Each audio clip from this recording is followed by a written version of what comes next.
एक गांव में एक साधु था जो अपने आश्रम में कई शिष्यों को इकट्ठा कर शिक्षा देता था। उसी गांव में एक योद्धा था जिसने कभी कोई युद्ध नहीं हारा था। उसने सोचा कि अगर वह साधु को लड़ने में उकसाकर उसे हराएगा तो उनकी ख्याति सब तरफ फैल जाएगी। इसी विचार से वो एक दिन आश्रम पहुंचा और साधु को लड़ने के लिए उकसाने लगा। वह साधु पर चिल्लाया और कई अपशब्द कहने लगा। फिर भी साधु शांत बैठे थे। योद्धा और आवाज बढ़ाकर साधु को अपमानित करने लगा। फिर भी साधु शांत बैठे थे।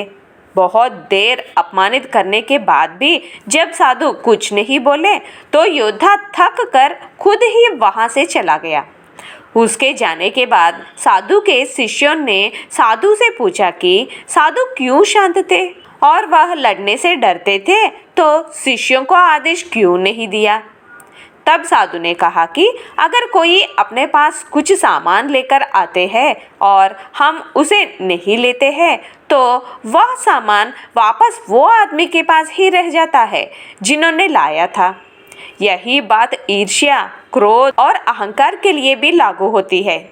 जब इन्हें स्वीकार नहीं किया जाता है तो वे उसी के पास रह जाती है जो उन्हें लेकर आया था, और वो अस्वीकार करने का एकमात्र तरीका है चुप और शांत रहना, जो आदत होने पर आसान है, नहीं तो कठिन है, और जिससे सामने वालों को अपनी गलती का एहसास भी होता है।